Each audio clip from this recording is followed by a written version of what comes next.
시간에는 복음을 위하여, 하나님의 복음을 위하여라는 제목으로 함께 은혜를 나누겠습니다. 로마서는 사도 바울이 주 56년경에 로마 교회에 보낸 편지입니다. 편지에는 보내는 사람이 있고 받는 사람이 있죠. 바울이 보낸다는 것이죠. 바울은 헬라식 이름이죠. 유대식 이름은 사울입니다.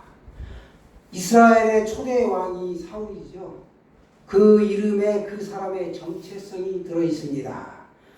아마도 그는 사울왕처럼 이스라엘의 지도자가 되고 싶었을 것입니다. 우리들의 이름에도 각자의 기대하는 바가 다 있습니다. 여러분, 복음은 예수님이 구원이다. 예수가 그리스도이시다입니다.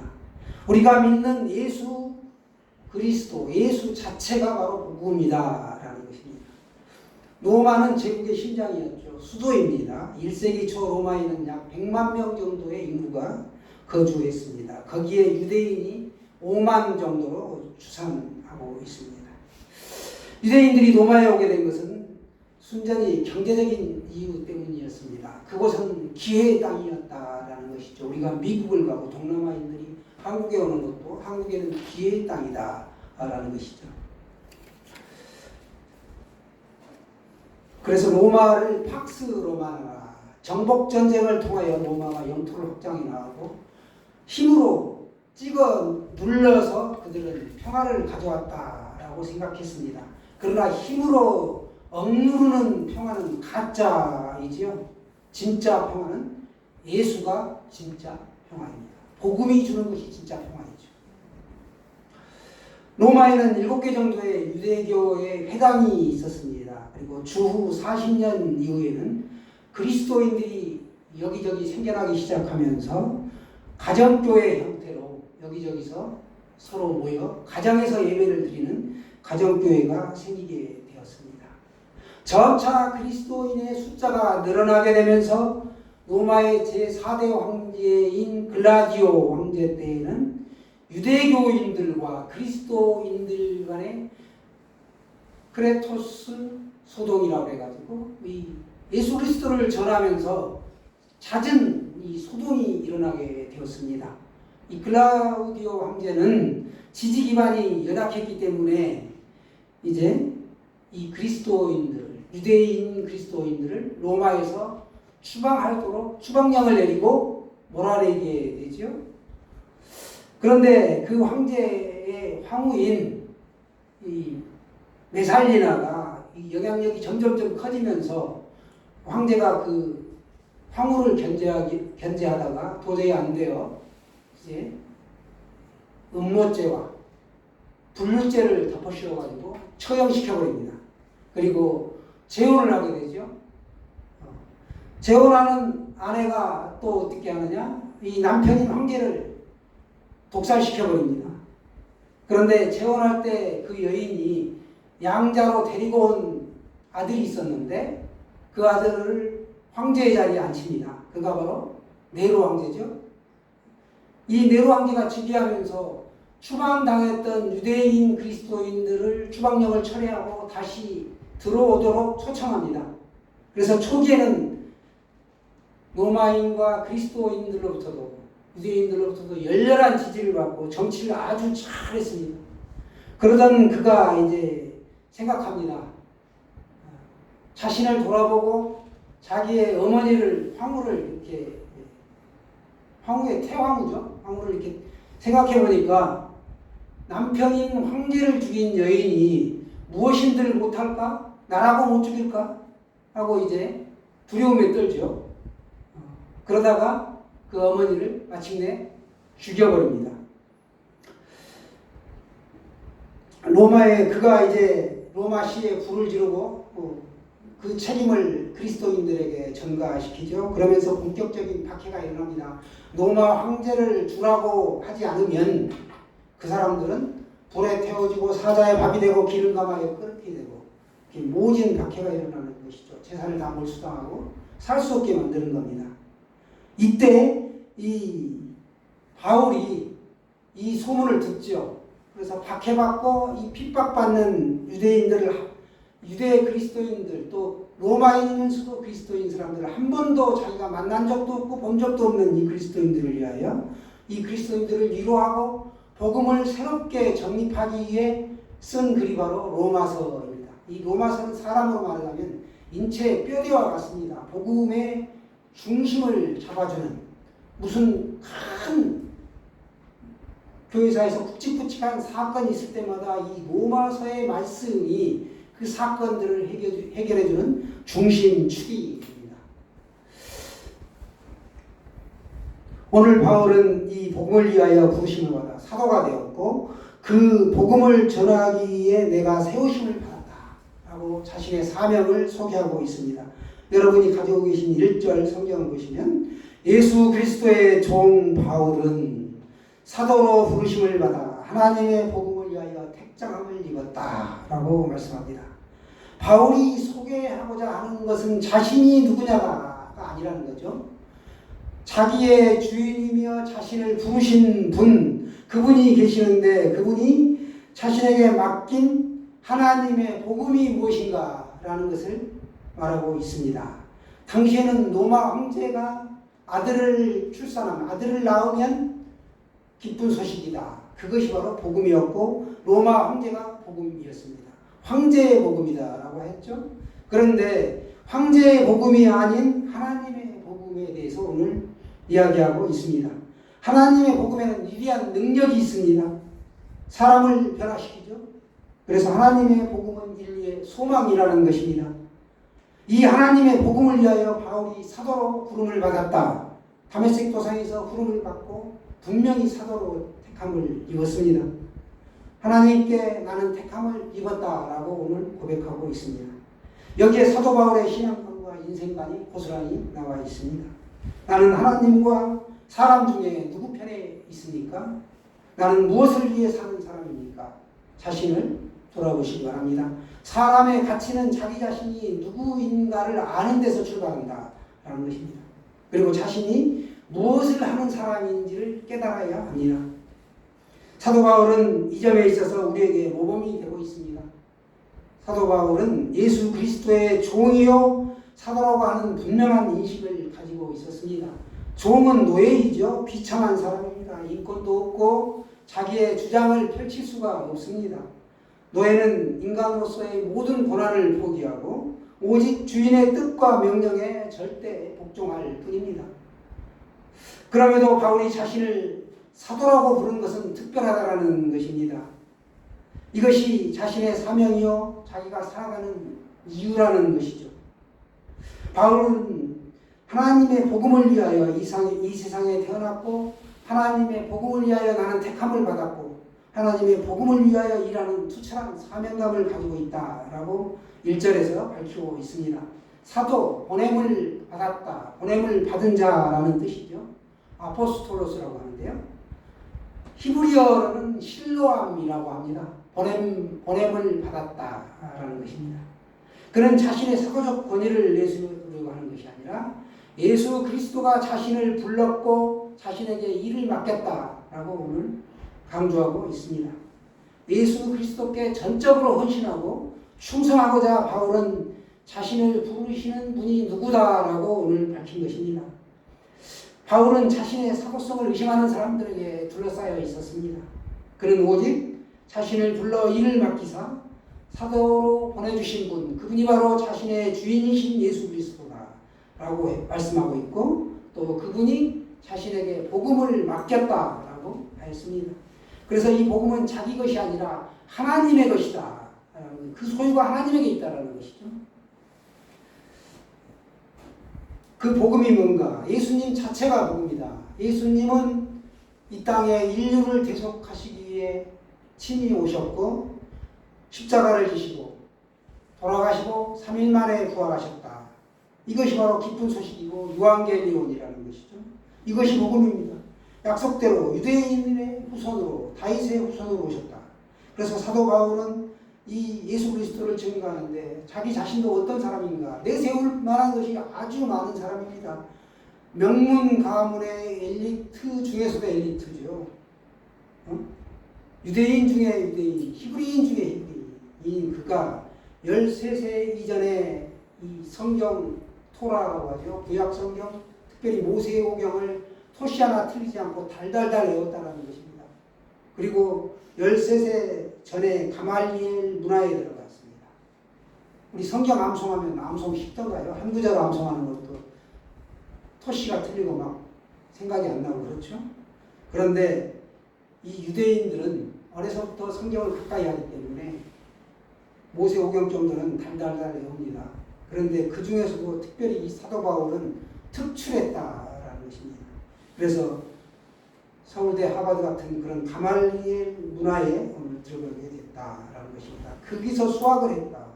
그래서 그는 구약에 전통했고 그리스도를 만나기 전에는 그리스도인들을 핍박했습니다. 잘못 알고 있었던 것입니다. 5절에 보시면 사도의 직분을 받아 그의 이름을 위하여 모든 이방인 중에서 믿어 순종하게 하나니 믿어 순종하게 하나니 라고 고백합니다. 자신이 사도의 직분을 받아 예수 그리스도의 이름을 위하여 복음을 증언하고 이방인들이 믿어 순종하게 한다는 것입니다. 황제가 우리 주가 아니라 예수가 우리 주라는 것입니다. 다른 사람이 복음을 믿어 하나님께 순종하게 하려면 자신이 먼저 복음을 믿어야 복음을 증거할 수 있습니다. 복음을 받아들이고 믿으면 예수님을 만난 것입니다. 이렇게 만난 사람은 자신이 자신을 보면 변화되어 있다는 것을 알 수 있습니다. 또 남이 나를 보면 와, 저 사람 확 달라졌네 라고 확연히 알 수 있다는 것입니다. 만약 나 자신에게 변화가 없다면 아직 예수님을 만나지 못했다라고 보면 정확합니다. 내가 제대로 예수 믿지 않고 있다라는 것입니다. 오늘 우리는 누구입니까? 무엇을 위해 사는 사람들인가요?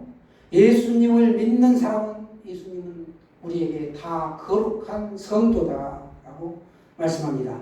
하나님께 택함을 받은 종들이라는 것이죠. 그래서 우리는 하나님의 주님의 종입니다. 그렇기에 우리 모두에게는 복음 전도의 사명이 주어졌습니다. 바울에게만 주어진 게 아니죠.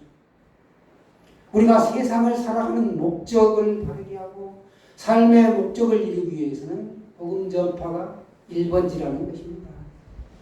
존재의 목적이 하나님의 복음을 세상 사람들에게 전파하는 것입니다.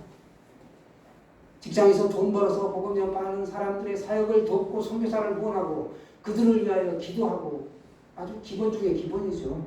응당해야 되는 거고 자기 자신도 스스로 주님의 제자로서 명령을 지켜야 한다라는 것입니다. 여러분, 저나 여러분이 코카콜라 좋아하시죠? 유엔에 가입한 국가 수보다 코카콜라 지사가 있는 나라가 더 많다라고 합니다. 코카콜라가 이 길을 뚫으면 그 뒤를 미국 대사가 따라온다라는 말이 생길 정도입니다. 요즘 코카콜라를 마시는 데에는 계절이 없습니다. 코카콜라는 100년을 조금 넘었는데 이 복음은 2000년을 넘었습니다. 그런데 이 비교하면 우리는 부끄러운 걸 느끼게 됩니다. 코카콜라는 1초마다 4만 명이 마신다고 합니다. 특별히 복음을 배척하는 시대에 살고 있습니다. 코카콜라는 뭔지 성분을 모르지만 우리의 몸을 해롭게 한다라는 것은 이미 밝혀졌습니다. 그런데 복음은 우리에게 생명을 주죠. 영생을 주고 몸에게, 육신에게, 또 영혼에게 이롭게 하는 것이 있는데도 불구하고, 생명임에도 불구하고 우리가 콜라는 즐겨 마시지만 복음 전파는 띄엄띄엄 알고 있는 것은 아닌지 한번 돌아보시기 바랍니다. 우리에게 이 시대에 특별히 복음 전파하는 데 지혜가 필요합니다. 오늘 사도 바울은 하나님의 복음을 위하여 부르심을 받았다라고 고백합니다. 우리도 하나님의 복음을 위하여 부르심을 받은 사람들입니다. 부르심을 영어로 콜링이라고 하죠. 소명을 받았다라고 말합니다. 누군가가 여러분을 부르면 나가지 않을까요? 우리 어린 시절에 골목길에서 아이들이 나하고 놀 사람 이리 붙어라, 나하고 놀 사람 이리 붙어라 하면 여기에 착착착 올라가지 않나요? 나와가지고. 그것처럼 누군가가 나를 부르는데 아무나 부른다라고 덥석 나가면 안 된다라는 것이죠. 술 친구가 부르면 술꾼이 되고 타락하는 길로 가게 되는 것입니다. 노는 친구, 도박 친구, 또 못된 짓 하는 친구가 부르면 거기에 나가면 내 영혼이 파괴되고 하나님에서 멀어지게 되는 것입니다. 집안이 폐가 망신하게 되는 것이죠. 특별히 마귀의 부름에 귀가 솔깃해서 따라 나갔다 하면 마귀의 종이 되고 마귀의 밥이 됩니다. 그러면 우리의 영혼은 병들게 되고 육신은 망가져 타락하게 됩니다. 결국은 지옥으로 인도하는 길을 따라가는 것이죠. 우리는 하나님의 부르심에 순종해야만 하는 사람들입니다. 우리는 하나님의 복음을 위하여 부르심을 받은 사람들이기 때문이죠. 하나님의 부름에 응답하는 성도가 복이 있습니다. 예수 그리스도의 것이기에 하나님의 말씀에 순종하여 우리가 예수 그리스도의 것이 되도록, 예수님의 소속이 되도록, 예수님의 속한 사람이 되도록 기도하고 깨어 있어야 합니다. 우리는 하나님의 은혜를 받은 자입니다. 그래서 믿음의 사람은 순종할 수밖에 없습니다. 그것은 즉 내 뜻대로 내 의지대로 살지 않는다라는 것입니다. 여러분, 하나님께서 우리를 하나님의 복음을 위하여 성도로, 일꾼으로, 집사로, 장로로, 안수집사로, 목사로, 성도로 불렀습니다. 다 같은 겁니다. 예수 믿는 사람은 다 거룩한 성도로 불렀고 직분이 다를 뿐입니다.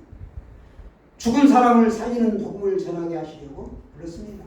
우리는 오직 하나님의 복음을 위하여 부르심을 받았다는 사실을 기억하고 맡은 바 사명에 충성을 다하시기 바랍니다. 예수님의 몸의 부활은 안식일 전날, 현재 금요일이죠. 안식일이 토요일이기 때문에 금요일 해질녘부터 토요일 해질녘까지를 안식일이라고 합니다. 그래서 십자가에 죽으시고 안식일 다음날, 일요일이라고 하죠. 세상에서는 주일에 첫 새벽에 부활하셨습니다. 무덤에서 첫 부활하신 첫날, 그래서 우리는 주일로 지키게 되는 것입니다. 예수 그리스도의 부활에 대한 믿음은 그리스도 교회에서 우리가 믿는 이 기독교라고 하는 믿음에서 가장 중심적인 신앙입니다. 아들이신 예수 그리스도가 죽음을 이기고 되살아나는 것으로 스스로 하나님이자 100% 인간이다라는 것을 보여준 사건입니다. 그래서 그를 믿는 자는 죄의 용서함을 받고 구원을 얻습니다. 그리고 천국 백성이 되고 하늘나라 시민권을 얻게 되고 하늘나라 생명책에 내 이름이 기록되어 내가 죽으면 실제로 천국 가게 되는 것입니다. 예수 그리스도의 죽음이 인간의 죄를 씻기 위한 죽음이지만 부활은 인간의 죄와 그 결과인 죽음을 이겼다. 사망 권세를 이겼다라는 것입니다. 사람은 누구나 한 번은 죽죠. 그런데 그 죽음을 이긴다라는 것입니다. 흙에 묻히고 그걸로 끝나는 것이 아니라 다시 예수 그리스도가 완벽하게 몸으로 부활하신 것처럼 우리 몸도 신령한 몸으로 다시 부활한다. 그래서 이 부활에는 능력이 있습니다. 그 부활의 능력을 믿고 우리가 이 땅에서 살아가는 것이죠. 바울은 만일 예수께서 부활하시지 않았다면 우리들의 전도도 선교도 헛된 일이고 또한 우리 믿음도 신앙도 헛된 것이다 라고 고백하였습니다. 바울은 부활한 예수님을 만나고 그는 위대한 사도로 쓰임받았습니다. 여러분도 어떠한 경우에서든지 예수님을 만난 체험이 다 있으신 줄로 믿습니다. 예수님을 만난 체험이 나에게 반드시 있어야 합니다. 그런 것들이 간직거리가 많을수록 내가 확실하게 뜬구름 붙잡고 기도하는 것이 아니라 말씀 붙잡고 살아계신 하나님을 붙잡고 증거하면서 살 수 있는 믿음이 생긴다는 거죠. 여기에 있는 이 임목사는 여러분이 변화되기를 바랄까요? 안 바랄까요? 저 성도님 좀 변화되면 좋겠다 해가지고 때로는 온갖 잔소리를 합니다. 물론 저도 변화돼야 되죠. 당연히. 거기서 여러분들이 시험 들고 기 맞고 그런 케이스들이 참 덜어 있을 수 있습니다. 하나님이 우리를 보실 때 얼마나 불쌍하게 긍휼하게 보시겠느냐는 것이죠. 제가 말씀드리는 건 간단합니다. 욕하지 말라, 예배 잘 드려라, 뭐 이런 거잖아요. 불평불만하지 뭐 나무 얘기하지 말라. 남 뒷얘기하지 말라. 이런 잔소리를 수도 없이 합니다. 우리가 하나님을 만나면 내 삶이 변화되고 하나님 보실 때도 야, 너 변했구나 하신다는 것이죠. 한 번에 우리가 변화되지 않습니다. 그래서 늘 말씀 보고 예배드리고 거룩하게 살려고 몸부림치는 거죠. 삶의 목적이 부활하신 예수님의 능력을 덧입어서 우리가 변화되는 것입니다. 부활하신 예수님을 세상에 전하는 일이 우리의 사명입니다. 한국 CCC의 개척자 김준건 목사님이 계시는데요. 그래서 문제는 많다. 100가지 문제가 있을지라도 거기에 대한 답은 한 가지다. 대답은 한 가지. 올바른 답은 딱 한 가지다. 백문일답의 일답 예수라는 말을 자주 하였습니다. 모든 질문, 모든 문제에 답이 하나 있다. 그건 예수다. 예수님이면 모든 것이 다 해결된다. 라는 것입니다. 하나님은 지금도 하나님 우편에 앉아 계셔서 우리의 사명을 위해, 우리의 그 기도를 위해 지금도 기도하고 중보하고 계십니다. 그 우리의 사명을 감당할 수 있도록 연약한 우리를 돌봐주시는 성령님이 계시고 우리가 사명을 끝까지 감당할 수 있도록 도와주고 계십니다. 사랑하는 여러분, 하나님의 사랑과 은혜와 평강이 여러분 안에 넘쳐나시기를 축원합니다.